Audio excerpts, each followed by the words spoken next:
Hello बच्चों, कैसे हैं आप सब। स्वागत है आपका मेरे YouTube channel youth lab academy में। आज हम पढ़ेंगे क्लास 7 साइंस का second chapter exploring substances acidic, basic and neutral. हम सब्सटेंसेस को acidic, basic and neutral property पर डिफरेंशिएट करेंगे। स्कूल ने एक साइंस फेयर होस्ट किया है 28 फरवरी को नेशनल साइंस डे सेलिब्रेट करने के लिए। यहाँ पर दो बच्चे हैं, अश्विन एंड कीर्ति, जिनको एंट्री गेट पे एक वाइट शीट पेपर देकर ग्रीट किया गया है। जैसे ही अ फ्यू स्टेप अहेड, ये जैसे ही आगे बढ़े, there was a volunteer spraying a liquid on these sheets of paper. वहाँ पे जो वॉलंटियर थी उसने उनके पेपर पे एक लिक्विड स्प्रे किया। जैसे ही वो लिक्विड स्प्रे हुआ, वहाँ पर लिख के आ गया welcome to the wonderful world of science, जो कि वाइट शीट पेपर था। अब उसमें शो हो रहा है welcome to the wonderful world of science.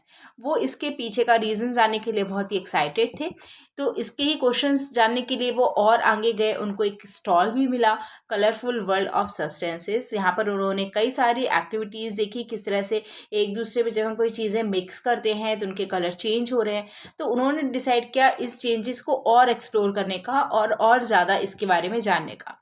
ये ड्राइंग में आपको शो हो रहा है ना, यहाँ पर वॉलंटियर लिक्विड स्प्रे कर रहे हैं उनके व्हाइट शीट पेपर पर। सो नेचर हमारा एक साइंस लेबोरेटरी है। Litmus as an indicator. Indicator क्या होता है? ऐसी चीज जो कि हमें किसी के बारे में नॉलेज है, इंडिकेट कराए कि वो चीज क्या है, राइट, उसे हम इंडिकेटर कहते हैं। तो लिटमस एक पेपर में भी आता है और एक सॉल्यूशन में भी आता है। तो यहाँ पर पहले हम एक कुछ सैंपल्स कलेक्ट करेंगे, like lemon juice, soap solution, soda solution, vinegar, water, sugar solution, salt solution.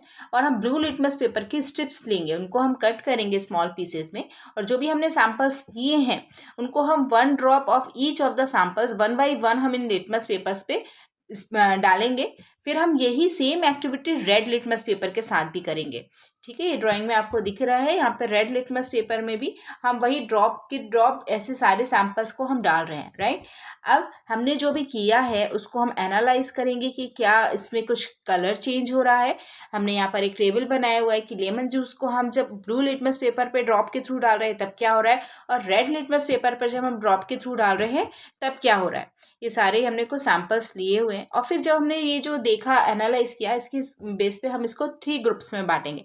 Group A, जिसने क्या किया है, ब्लू लिटमस पेपर को रेड में चेंज कर दिया है। Group A with samples that turn to the blue litmus paper to red. Group A में हम उन सब्सटेंसेस को रखेंगे जिन्होंने ब्लू लिटमस पेपर को रेड लिटमस पेपर में चेंज कर दिया है। और ग्रुप बी में हम उन्हें रखेंगे जो रेड लिटमस पेपर को ब्लू में चेंज कर दे रहे हैं। और ग्रुप सी में हम उन्हें रखेंगे जो कि ना तो ब्लू में कुछ इफेक्ट आ रहा है, चेंज कर रहे हैं उसके कलर को, और ना ही रेड में। ठीक है, यहाँ पर हमने 3 ग्रुप्स में इसको डिफ्रेंशिएट कर लिया है। I am curious to know litmus paper कहाँ से बनता है, ये कैसे होता है। तो लिटमस एक नेचुरल सब्सटेंसेस है जो कि हमको लाइकेन से मिलता है। लाइकेन एक पेड़ होता है जो कि जो लाइकेन जो पेड़ होता है, उस पेड़ में से जो पेपर निकलता है उस पेपर को हम कहते हैं लिटमस पेपर। ये 2 कलर्स में अवेलेबल होता है, blue and red. Substances that turn blue litmus paper, हमने जो सब्सटेंसेस देखे जो ब्लू लिटमस पेपर को रेड में चेंज कर दे रहे थे, एक्चुअली में उनका नेचर कैसा है, वो एसिडिक नेचर के है। और जो रेड लिटमस पेपर को ब्लू में चेंज कर दे रहे थे वो उनका नेचर है बेसिक, वो बेसिक नेचर के होते हैं। और लिटमस हमें ये जो सैंपल्स हैं ये बताने में हेल्प करता है कि कौन सा एसिडिक नेचर का है और कौन सा बेसिक नेचर का है, इसलिए हम इसे एसिड बेस इंडिकेटर कहते हैं। ठीक है, इस तरह के और भी कई सब्सटेंसेस होते हैं जो कि हमें बताते हैं कि कौन से सब्सटेंसेस एसिडिक नेचर के हैं, कौन से बेसिक नेचर के हैं। इनमें से कुछ नेचुरल होते हैं, कुछ सिंथेटिक होते हैं। नेचुरल मीन्स जो कि हमें नेचर से मिल रहे हैं, नेचर से मिल रहे हैं, उसे हम नेचुरल कहेंगे। और सिंथेटिक ऐसे कहलाएंगे इंडिकेटर जो कि लैबोरेटरीज में बन रहे हैं, उन्हें हम सिंथेटिक इंडिकेटर कहेंगे। Lichen are formed by the association of 2 living organism. Lichen जो फॉर्म होता है वो 2 लिविंग ऑर्गेनिज्म के एसोसिएशन से मिलता है। एक होता है फंगस और एक होता है एल्गी। ये किसी भी पेड़ या रॉक पर ये एक साथ उग जाते हैं और फिर उससे हमको लाइकेन मिलता है, और इसी लाइकेन के थ्रू हमें लिटमस पेपर मिलते हैं। ठीक है, अब हम क्लासीफाई करते हैं। हमने देखा था ग्रुप ए में जैसे कि कौन कौन से आते हैं इसमें, lemon juice, amla juice, tamarind water and vinegar. इन्होंने क्या किया था, ब्लू लिटमस पेपर को रेड में चेंज कर दिया था, इसलिए हम इन सब्सटेंसेस को कहेंगे एसिड। यानी एसिड कौन से सब्सटेंसेस कहलाते हैं, वो सब्सटेंसेस जो कि ब्लू लिटमस पेपर को रेड लिटमस पेपर में चेंज कर दे, ऐसे सब्सटेंसेस को हम एसिड कहते हैं। एंड ग्रुप बी में हमने उन सॉल्यूशंस को रखा है जो कि रेड लिटमस पेपर को ब्लू में टर्न कर दे रहे हैं, राइट। तो बेस किसे कहेंगे? ऐसे सब्सटेंसेस जो कि रेड लिटमस पेपर को ब्लू में टर्न कर दे उसे हम बेस कहेंगे। ग्रुप सी में ऐसे सब्सटेंसेस थे जिन्होंने ना तो ब्लू लिटमस पेपर का कलर चेंज किया ना ही रेड का, इसलिए हम इन्हें न्यूट्रल कहेंगे, क्योंकि ना तो वो एसिडिक है और ना ही बेसिक है। यहाँ पर हमारा बीच में एक और पैराग्राफ दिया हुआ था, लाइम वाटर। लाइम वाटर क्या होता है?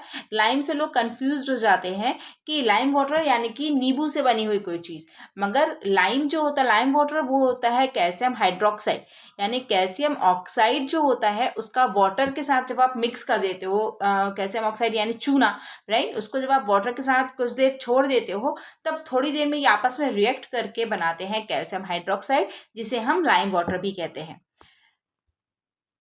यहाँ पर हमने तीनों का आपको समझ में आ गया होगा कि किस तरह से एसिड, बेस और न्यूट्रल होते हैं, ठीक है ना। अब कुछ ऐसे सब्सटेंसेस होते हैं जो कि एडिबल हैं यानी कि खाने योग्य हैं। आपके ग्रुप ए में ऐसे बहुत सारे सब्सटेंसेस थे, इन्हें आप खा के भी देख सकते हैं। तो जब आप इन्हें खा के देखेंगे तो आपको इनके टेस्ट में भी डिफरेंस नजर आएगा। जो अधिकतर एसिड नेचर वाले सब्सटेंसेस होते हैं वो खाने में खट्टे होते हैं, सौर होते हैं। You will find that all these substances taste sour, ये खट्टे होते हैं। तो जो सब्सटेंसेस खट्टे होते हैं उनमें एसिड होता है, लेकिन सारे ही जो सब्सटेंसेस होते हैं सारे एडिबल नहीं होते हैं, सारे ही खाने लायक नहीं होते हैं। आप हर सब्सटेंस को खा के नहीं पता लगा सकते कि एसिड है या बेस है, सारे कुछ खाने लायक नहीं होते हैं। अगर आप उन्हें खाएंगे तो आपको हार्म हो सकता है। यहाँ पर जैसे कि यह दिख रहा है आपको ड्राइंग में, ऑरेंज है, आंवला है, मैंगो है, टमाटो है, इन सब में अलग अलग एसिड पाए जाते हैं। ऑरेंज में साइट्रिक एसिड है, आंवला में एस्कॉर्बिक एसिड यानी vitamin C, citric acid, mango में टार्ट्रिक एसिड और टमाटो में साइट्रिक एंड ऑक्सैलिक एसिड पाया जाता है। अब find out and write the names of the most common acid. Lemon में कौन सा एसिड पाया जाता है? कर्ड में, टैमरिन में एंड विनेगर में। सो लेमन में साइट्रिक एसिड होता है, कर्ड में लैक्टिक एसिड होता है, टैमरिन में टार्ट्रिक होता है और विनेगर में एसिटिक एसिड होता है। अब हमने ये तो खा के देख लिया। अब ग्रुप बी जो सब्सटेंसेस थे जो बेस है उनमें और क्या डिफरेंशिएट होता है? तो ग्रुप बी के जो सब्सटेंसेस हैं उनको अगर आप पानी के साथ उनका सॉल्यूशन बनाते हैं, उनका जब आप वाटर के साथ सॉल्यूशन बनाते हैं और उसे आप फील करते हैं तो आपको सोपी, स्लिपरी, है ना, हमने भी पढ़ा ना, बेकिंग सोडा के सब जो सॉल्यूशन है या सोपी सॉल्यूशंस हैं ये सब किस में आ रहे थे? ये रेड लिटमस पेपर को ब्लू में टर्न कर रहे थे। जब इन्हें वाटर के साथ आप सॉल्यूशन बनाएंगे तो आपको ये सोपी या स्लिपरी फील होंगे और इनका टेस्ट जो होगा वो बिटर यानी थोड़ा कड़वा सा मिलेगा आपको। But everything that test bitter may not be contain a base.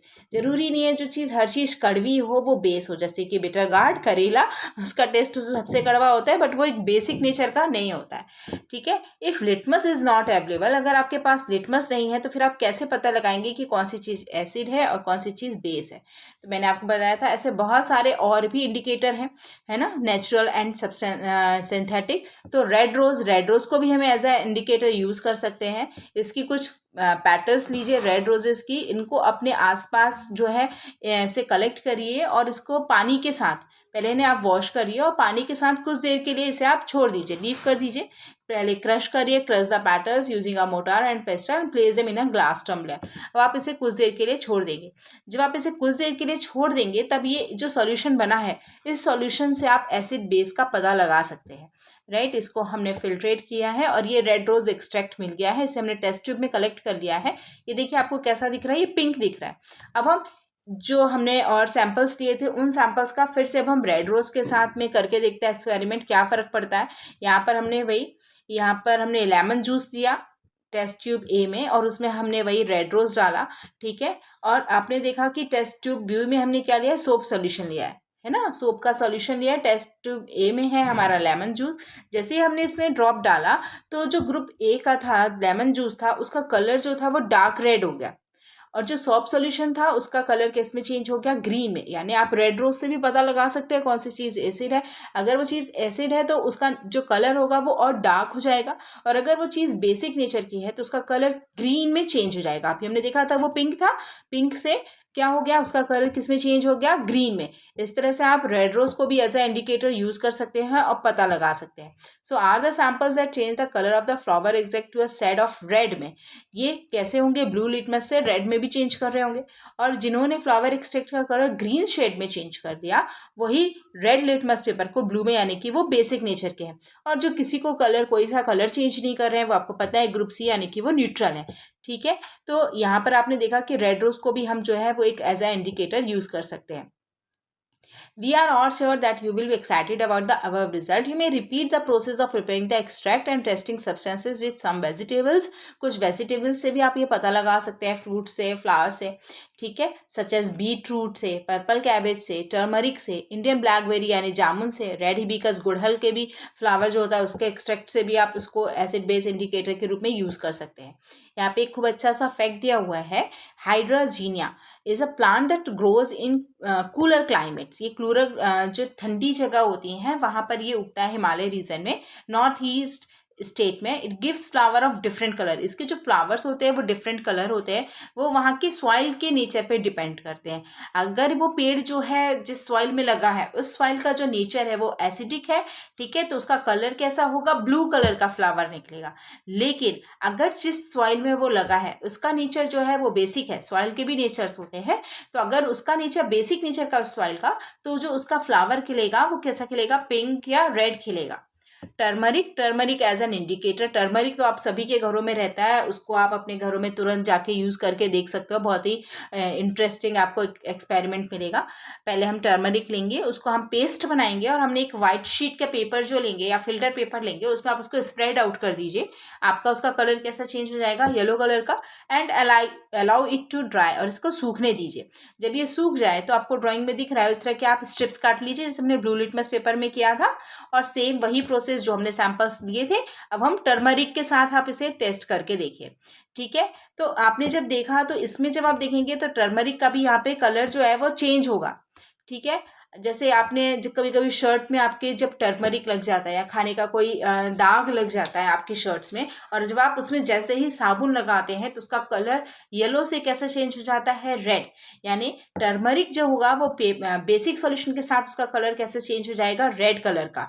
ठीक है, तो आप इस तरह से पता लगा सकते हैं। हाँ, एसिड के साथ इसका कलर नहीं चेंज होगा, लेकिन ये बेस के साथ इसका कलर चेंज हो जाएगा और आप इसे पता लगा सकते हैं। Why is turmeric known as a golden spice, turmeric को हम एक गोल्डन स्पाइस भी कहते हैं क्योंकि जिंजर फैमिली से बिलोंग करती है, और ये जो है बहुत ही कॉमन स्पाइस है हमारे डेली हाउस होल्ड में। It is bring the research for benefit beyond the taste and colour it provide to the food. In the Ayurvedic system of medicine, जो मेडिसिन का आयुर्वेदिक सिस्टम है उसमें टर्मरिक को बहुत सारे उससे न्यूमरस हेल्थ बेनिफिट्स मिलते हैं and is commonly use in several traditional home remedies. इसे हम घर की बहुत सारी चीज़ों में हम इसका यूज़ करते हैं। इसी तरह टर्मरिक का यूज़ करते हैं आप बहुत सारे और भी, मैंने कहा इंटरेस्टिंग आप एक्सपेरिमेंट कर सकते हैं। जैसे यहाँ पे अश्विन ने किया है, अश्विन ने एक ग्रीटिंग कार्ड क्रिएट किया अपनी टीचर को गुरु पूर्णिमा में ग्रेटिट्यूड करने के लिए, उनका थैंक यू बोलने के लिए, और उसने वही टर्मरिक पेस्ट बनाया on white paper and dry it and he wrote his wishes in the teacher's mother tongue. उसने उस येलो जो पेपर बनाया था उसमें उसने टीचर के लिए उनकी मदर टंग उड़िया लैंग्वेज में उनको विशेष लिखी और पेपर को ड्राई होने दिया on the dried paper using one of the solution. अब उसमें उसने किससे लिखा, विच सोल्यूशन कैन बी यूज्ड, आप बता सकते हो कि आपको दिख रहा है वो रेड कलर से शो हो रहा है ना। तो रेड कलर येलो पेपर में किस तरह से आएगा अभी मैंने आपको बताया था। जैसे ही टर्मरिक जो है जैसे वो सोप सोल्यूशन यानी बेस के टच होगा उसका कलर जो है वो रेड चेंज होगा। यानी उसने पहले पेपर बनाया येलो और उसमें उसने फिर सोप सॉल्यूशन से उसमें राइट किया, राइट। उसकी इस क्रिएटिविटी को देखकर टीचर ने उससे बहुत अप्लॉज किया कि हाँ तुमने बहुत बढ़िया काम किया है। There are some substances whose order change is an acid and basic medium. ये तो हमने देखा कलर चेंज हो रहे हैं, राइट। कभी कभी कुछ ऐसे इंडिकेटर भी होते हैं जिनका जो स्मेल है, ऑर्डर है, वो चेंज हो जाती है। इस तरह के इंडिकेटर्स को हम कहते हैं ऑल्फैक्टरी इंडिकेटर्स। ठीक है, ये जो होंगे इनके स्मेल चेंज हो जाएगी जिससे आप पता लगा लेंगे कि एसिड है या फिर बेस है। Let us investigate. Take some finely chopped onion. आपने एक फाइनली चॉप्ड अनियन लेना है कंटेनर में, उसको टाइटली क्लोज कर देना है ओवरनाइट के लिए। Take 2 of the cotton cloth. आप फिल्टर पेपर लीजिए या कॉटन क्लॉथ लीजिए। Keep them on a clean surface and put a few drops of tamarind water. हमने टैमरिन वाटर को उसमें किया और 2 पेपर लिए थे ना हमने, 2 कॉटन क्लॉथ, एक में हमने बेकिंग सोडा सॉल्यूशन के ड्रॉप्स को डाला, एक में टैमरिन वाटर को। अब आप इसकी स्मेल को चेक करिए and allow the drops to spread on the strips. ठीक है, और ये जो ड्रॉप्स है हमने उसी स्ट्रिप में, हमने जो प्याज वाला था उसमें हमने वो ड्रॉप्स डाले। अब आप उसके ऑर्डर को चेक करिएगा तो आपको अलग ही ऑर्डर जो होगा वो टैमरिन में यानी कि एसिड के साथ आपको एक अलग ऑर्डर समझ में आएगा और इसके साथ में अलग नजर आएगा। इसलिए हम इसे किस तरह का इंडिकेटर कहते हैं, ऑल फैक्ट्री इंडिकेटर्स, क्योंकि इसका ऑर्डर चेंज हो रहा है। No a scientist. Acharya Prafulla Chandra Ray. Acharya Prafulla Chandra Ray जो थे वो एक इन्हें हम father of modern Indian chemistry में भी इनको हम फादर कहते हैं। ये earn a doctorate in chemistry from the United Kingdom. इन्होंने यूके से डॉक्टरेट किया हुआ था और फिर इंडिया आकर इन्होंने साइंटिफिक रिसर्च में बहुत ज़्यादा अपना योगदान दिया। He also establish India first pharmaceutical company. इन्होंने इंडिया की फर्स्ट फार्मास्यूटिकल कंपनी को इस्टेब्लिश किया। He was a person rooted in Indian culture. ये इंडियन कल्चर से जुड़े हुए थे, इनको ट्रेडिशन का नॉलेज था। His writing on the history of chemistry in India. इन्होंने केमिस्ट्री के लिए अपना बहुत ज़्यादा रिसर्च किया, उस पर बहुत ज़्यादा आगे इम्प्रूवमेंट हुआ इनकी वजह से। So what happens when acidic substances mix with basic substances. अब अगर हम एसिड और बेसिक दोनों ही सब्सटेंसेस को मिक्स कर दें तब क्या होगा। चलिए लेट अस इन्वेस्टिगेट, हम पता लगाते हैं। तो हमने लिया पहले लेमन जूस का एक ड्रॉप टेस्ट ट्यूब में, ठीक है, and add aroundly 20 drops of water to it. हमने इसको सॉल्यूशन में बनाया, हमने वाटर डाला और सॉल्यूशन बनाया। अब add a drop of blue litmus solution. हमने ब्लू लिटमस सॉल्यूशन को इसमें डालकर देखा। अब ब्लू लिटमस जो है एसिड क्या करेगा, ब्लू लिटमस पेपर को रेड में चेंज कर देगा, आपको पता है राइट। जैसे ही हमने इसमें ब्लू लिटमस का सॉल्यूशन डाला तो इसका कलर जो है वो किस में चेंज हो गया, रेड में, ठीक है ना। अब हमने जब इसमें रेड हो गया फिर अब हम इसमें क्या मिलाएंगे, लाइम वाटर। लाइम वाटर हमने अभी पढ़ा था, carbon hydroxide, right. Carbon hydroxide के हम कुछ ड्रॉप्स डालेंगे। अब यहाँ पर जैसे ही आप डालोगे तो ये जो रेड कलर चेंज हुआ था ब्लू लिटमस सोल्यूशन का, ये दिख रहा है आपको, ये वापस से किस में चेंज हो गया, ब्लू में, ठीक है ना। तो जैसे ही आपने इसमें डाला तब आप देखोगे इसमें जो चेंजेस हैं वो वापस से हो गए, ठीक है। तो अगेन अब हमने इसमें फिर से लेमन जूस डाला। जैसे ही आप इसे डालोगे तो can you predict why there is change in colour. अब यहाँ पर जब आप इसको डालोगे, initially when a drop of blue litmus solution is added to lemon juice the colour of the solution turn red, right, उसका कलर ब्लू से red change हो गया। And when lime water is added, जैसे आपने lime water add किया तो इसका colour फिर से रेड से ब्लू हो गया। तो this so that the solution in the test tube is no longer acidic, lime water has neutralize that effect of the acid. आपने देखा कि जैसे ही लाइम वाटर हमने इसमें ऐड किया तो उसका जो बेस एसिडिक नेचर वो शो कर रहा था वो सॉल्यूशन, वो कैसा हो गया अब बेसिक, यानी उसने उसके इफेक्ट को, एसिड के इफेक्ट को न्यूट्रलाइज कर दिया। So when the solution of N acid is mixed with the solution of a base, जैसे ही आप एक एसिड के सॉल्यूशन को बेस के सॉल्यूशन के साथ मिक्स करते हैं, उनकी सफिशिएंट क्वांटिटी को मिक्स करते हो, तब ये क्या होता है, जो सॉल्यूशन हमारा जो क्रिएट होता है, जो प्रोडक्ट क्रिएट होता है वो ना तो एसिडिक होता है और ना ही बेसिक होता है। जो रिजल्टिंग सॉल्यूशन है उसका नेचर ना तो एसिडिक होगा और ना ही बेसिक होगा, और इस रिएक्शन को हम कहते हैं न्यूट्रलाइजेशन। क्योंकि इसने न्यूट्रलाइजेशन कर दिया, अब जो बना है सब्सटेंस ना तो वो क्या है, ना तो वो एसिड है और ना ही वो बेस है, ठीक है। In a neutralisation reaction salt and water are formed. ऐसे सब्सटेंसेस जो कि ना तो एसिड हो और ना ही बेस हो उन्हें हम कहते हैं सॉल्ट, ठीक है। तो इसमें क्या बन रहा है, यहाँ देखिए आपको रिएक्शन दिख रहा है, acid plus base equals to salt plus water plus heat, ठीक है। ये एग्जाम्पल्स आपने अपने डेली लाइफ में भी बहुत यूज किए होंगे, न्यूट्रलाइजेशन इन डेली लाइफ। इसके एग्जाम्पल्स हैं, सिचुएशन 1 है, Kirti was observing a butterfly in the garden. उसने बटरफ्लाई को ऑब्जर्व कर रही थी गार्डन में, तभी उसने हाथ जो था वो पेड़ पर रखा हुआ था जहां पर से उसको एक रेड आंट ने काट लिया, बाइट हर, राइट। और उसके जब उसने काटा तो उसको बहुत तेज पेन हुआ। क्यों हुआ, क्योंकि जो रेड आंट थी उसमें क्या होता है, जैसे ही वो आपको काटती है तो वो आपकी बॉडी में कुछ एसिड इंजेक्ट कर देती है जो कि इनकी बॉडी में होते हैं, और जिसके कारण आपको क्या होने लगता है, बर्निंग सेंसेशन होने लगता है, यानी जलने लगता है, ठीक है, और पेन भी होने लगता है। जब उसके भाई ने ये देखा तो वो गया और उसने बेकिंग सोडा लिया और मॉइस्ट किया, मॉइस्ट यानी वाटर के साथ उसको थोड़ा गीला किया और उस अफेक्टेड एरिया में उसने उसको अप्लाई कर दिया और उसको पेन से रिलीफ मिल गया। ऐसा क्यों हुआ? क्योंकि when an ant bites it inject an acidic liquid formic acid into the skin. जैसे ही एंट वाइट करती है तो वो आपके स्किन में फॉर्मिक एसिड जो कि उसमें होता है वो आपके में इंजेक्ट कर देती है। और जब आप उसमें बेकिंग सोडा लगाते हो, रब करते हो, जो कि एक बेस होता है, तो यहाँ पर क्या होता है, न्यूट्रलाइजेशन हो जाता है और आपको अब पेन होना बंद हो जाता है। इसी तरह सिचुएशन 2 में फार्मर ने जो पोर्टल था उसने उसके में अच्छे से हो नहीं रही थी, जो प्लांट्स थे वो अच्छे तरह से ग्रो नहीं हो रहे थे और उसने इस चीज़ के लिए डिपार्टमेंट ऑफ एग्रीकल्चर में अपनी शिकायत की, उसे बताया, क्वेरीज थी उनकी, उसमें फिर डिटेल डिस्कशन हुआ। और जब डिटेल डिस्कशन हुआ तब उन्होंने देखा कि वो जो था वो excessive use of chemical fertilizers का जो यूज़ था वो बहुत ज़्यादा कर रहा था, जिसके कारण जो सॉइल थी वो एसिडिक हो गई थी।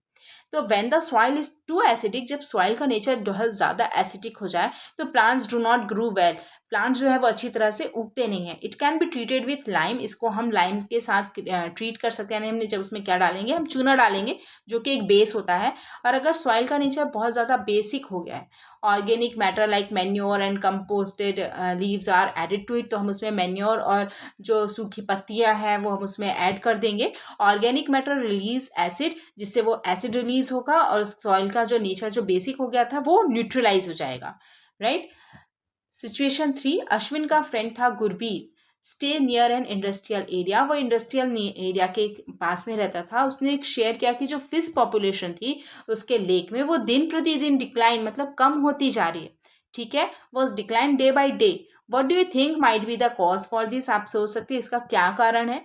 It may be due to factory waste, ये फैक्ट्री वेस्ट के कारण हो सकता है, जो कि डायरेक्टली फैक्ट्री से निकलकर लेक में मिक्स हो जाता था, उसे रिलीज कर दिया जाता था। अब जो फैक्ट्री वेस्ट था वो क्या, अगर एसिडिक नेचर का होगा तो what can be done to save the fish in the lake? अगर वो एसिडिक नेचर का है तो हम लेक की फिश को बचाने के लिए क्या करेंगे, हम उस फिश फैक्ट्री वेस्ट को क्या करेंगे, न्यूट्रलाइज करेंगे। कैसे करेंगे न्यूट्रलाइज? पहले हम उसमें बेसिक सब्सटेंसेस को ऐड करेंगे जिससे कि जो फैक्ट्री वेस्ट है वो न्यूट्रलाइज हो जाएगा, ठीक है। तो इस तरह से हमारे जो डेली लाइफ है उसमें भी हम न्यूट्रलाइजेशन के बहुत सारे एक्टिविटीज़ को करते हैं।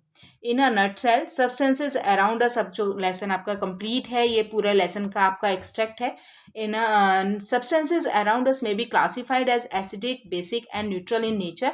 सब्सटेंसेस जो हमारे चारों, उनको हम क्लासीफाई कर सकते हैं acidic, basic and neutral nature पे। Extract of lichen, red rose, red hibiscus, purple cabbage, turmeric, ये सब हम इंडिकेटर के रूप में यूज कर सकते हैं। लाइकेन को, red rose, red hibiscus, purple cabbage को। Substances that show different colours in acidic and basic solution are called acid base indicator. ऐसे सब्सटेंसेस जो कि एसिड वाली सब्सटेंसेस के साथ और बेसिक सॉल्यूशन के साथ अलग अलग कलर शो करें उन्हें हम एसिड बेस इंडिकेटर कहते हैं। एसिड क्या करता है? Acid turn the colour of blue litmus to red and base turn the colour of red litmus to blue. ये याद रखिएगा, एसिड जो है वो ब्लू से रेड को चेंज करेगा और बेस जो है वो रेड से ब्लू को चेंज करेगा। Extract of red rose, red rose के साथ क्या होगा, जो एसिडिक नेचर होगा वो रेड कलर देगा और जो बेसिक नेचर होगा वो ग्रीन कलर देगा। और जब आप टर्मरिक को यूज करेंगे तो the yellow colour of turmeric turns red, turmeric का जो येलो कलर है वो रेड चेंज हो जाएगा बेसिक सॉल्यूशन के साथ में, बट एसिड एंड न्यूट्रल इनके साथ उसका कलर चेंज नहीं होगा। An acid and a base neutralize each other, acid और बेस एक दूसरे को न्यूट्रलाइज करते हैं और सॉल्ट क्रिएट करते हैं। तो an acid and a base neutralize each other forming salt and water along with the evolution of heat, और साथ में ही हीट भी एवोल्यूट हो रही आती है, यानी कि थोड़ी सी हीट भी आपको मिलेगी, गर्म लगेगा। Many day-to-day problems like a red ant bite, acid or basic nature of soil and industrial waste can be attempted to manage by the process of neutralization. हमारी डे बाई डे प्रॉब्लम जैसे red and white और soil का जो nature हो जाता है, acid और base, industrial waste को जो कि लेक्स में और पॉन्ड में डायरेक्टली आप उसको नदियों में ऐसे ही बहा दिया जाता है, उसको हम मैनेज कर सकते हैं न्यूट्रलाइजेशन प्रोसेस के थ्रू। ओके, आपका लेसन कंप्लीट हो गया है। आपको अगर इसमें कोई भी डाउट लगता है तो आप मुझे कमेंट सेक्शन में पूछ सकते हैं। कोई टॉपिक अगर आपको अच्छे से समझ नहीं आया है तो आप मुझे कमेंट कर सकते हैं। मेरे चैनल को लाइक कीजिए, सब्सक्राइब कीजिए एंड शेयर कीजिए। Thank you, have a nice day.